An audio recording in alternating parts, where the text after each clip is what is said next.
എന്താണ് ആകാശിക് റെക്കോർഡ്സ്? അതൊരു മാജിക് ആണോ? അതൊരു മിത്താണോ? ഇതെവിടെയാണ്, എങ്ങനെയാണ് ഇരിക്കുന്നത്? ഇതുപോലെയുള്ള കുറേ ചോദ്യങ്ങൾ എനിക്ക് കിട്ടാറുണ്ട്. ആകാശിക് റെക്കോർഡ് ബുക്സ് എന്ന് പറഞ്ഞാൽ നമ്മളുടെ സോൾ ബുക്കാണ്. എല്ലാ ജീവജാലങ്ങൾക്കും ഒരു സോൾ ഉണ്ട്, ആത്മാവുണ്ട്. നമ്മൾ ചെയ്യുന്ന ഓരോ കാര്യങ്ങളും, കർമ്മങ്ങൾ എന്ന് പറഞ്ഞാൽ നമ്മളുടെ റിയാക്ഷൻസ്, നമ്മളുടെ തോട്ട്സ്, ആക്ഷൻസ്, ഇതെല്ലാം എനർജറ്റിക്കലി സേവ് ചെയ്യുന്ന ഒരു ബുക്കാണ് ആകാശിക് റെക്കോർഡ്സ്. അതിൽ നമ്മളുടെ past, present and future existing ആണ്. ഈ ലൈഫ് ടൈം എന്നല്ല, പഴയ ലൈഫ് ടൈംസിലെയും മുൻ ജന്മങ്ങളിലെയും നമ്മൾ ചെയ്ത കാര്യങ്ങളും അതിൻ്റെ നമ്മൾക്കുണ്ടായ what reaction we took or അതിൽ നിന്നുള്ള ലെസൺസ് എന്താണ്, what is the soul memory, everything is recorded in the Akashic records.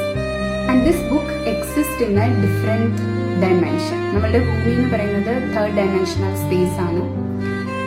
5th dimensional സ്പേസിലാണ് ആകാശിക് റെക്കോർഡ്സ് എക്സിസ്റ്റ് ചെയ്യുന്നത്. അതെങ്ങനെ ആക്സസ് ചെയ്യുന്നത് എന്നുള്ളത് അടുത്ത വീഡിയോയിൽ പറയാം.